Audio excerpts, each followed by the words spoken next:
Shana Tova and good evening.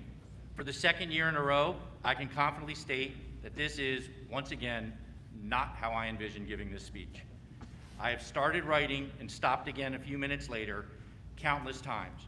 How can I convey a message about our shul and what it means to me when I've barely been inside for the past year and a half? How can I explain the great work of our professional staff has accomplished during this time, or how passionate the board of directors feels about ensuring we are still the best possible shul for anyone and everyone? Let me back up a little bit to 5781. I just finished giving my address via Zoom, and boy, could I have used a glass of water. We were adapting to a new normal, which would certainly go through many iterations over the next year. One of the fears was that we would have a large exodus from our shul. Most synagogues have moved to a virtual format, and why would people want to continue to be members of B'nai Torah when there were so many other options they could now enjoy from home? I mean, there are some that look like Broadway productions every week. The answer is very easy. You know what? I'll get back to the answer in just a few moments. I want to first highlight some of the changes you may not be aware of, especially since we haven't been completely back in the building for 18 months. Our parking lot has been resurfaced and it looks great, and it's smooth. We have a new roof, not that many of you were climbing up there to check, but it was a major capital expense we needed to address. We've become more COVID safe, we installed more sinks in the preschool, and we upgraded our ventilation system. And we now have cameras permanently mounted to the walls in the sanctuary. Back to my original question, why us? In my opinion, it's Kehillah, which loosely means community or community centered around a place of worship. A small group of people got together 40 years ago and decided they wanted a shul that they could make their Kehillah, their community, their place to attend every Shabbat, where they could not only celebrate life cycle mitzvot, but also comfort each other during the challenging life cycle events. So how could I define our current B'nai Torah Kehillah? Well, I'm glad you asked. Let's start with our professionals.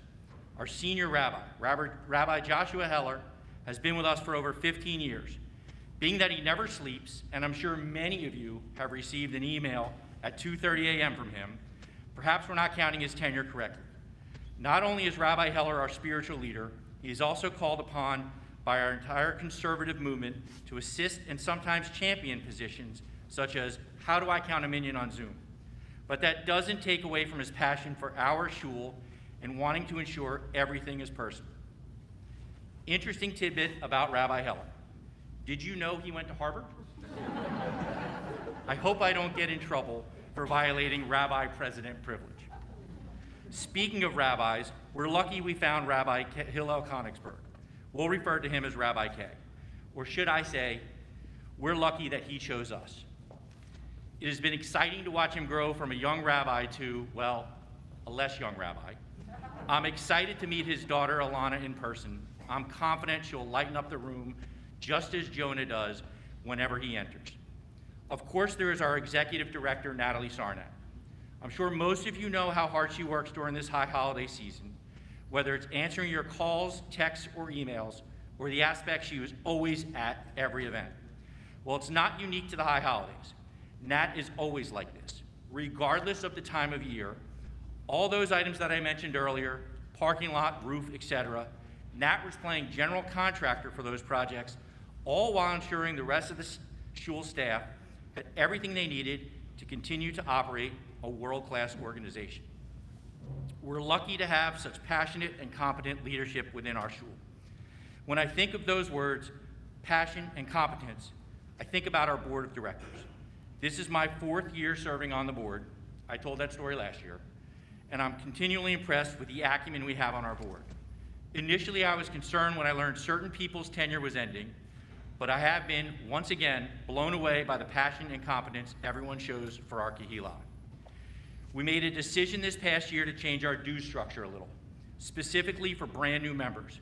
We determined we would use the try it before you buy it model and give every new member their first year for free.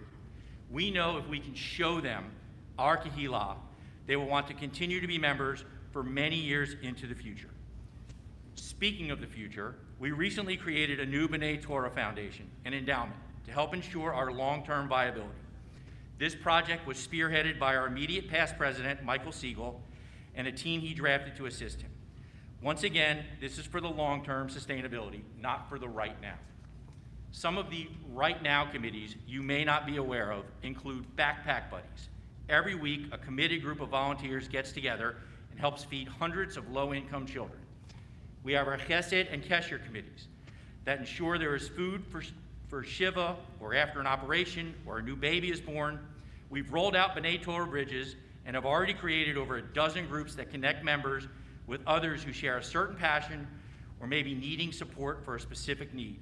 There are many other committees, including membership, finance, ritual, education, so many committed individuals that are working diligently across all aspects of our shul to weave into the fabric of our Kehillah. Everyone is aware of the awful tragedy this past summer at Surfside. I imagine some of you may not be aware of how it affected our family. My daughter Miriam happened to be down there to support a friend whose father had recently passed away. Miriam was in the building next door when the tower collapsed, staying with a close friend. Unfortunately, Miriam's friend's father, uncle, and grandmother were in the Champlain Tower that collapsed. So was another one of her best friends and her boyfriend, who Miriam was also friends with. Esther immediately went to South Florida to be with Miriam. As news spread of the tragedy and how it affected our family, I got a firsthand account of our Kehillah. The phone calls, the texts, inquiring if we needed anything, how can they help, and not just a couple, but a plethora. And not just from people who I was friends or friendly with. And not just how could they support Miriam, but did Esther or I need anything? You want me to drop off food? You want to come to our house for Shabbat dinner? To be clear, it did not stop after a few days. People are still, to this day, offering assistance and asking about Miriam's well-being. To me, that is Kehillah. That is our community. We started with about 20 people. They signed their names to this piece of paper.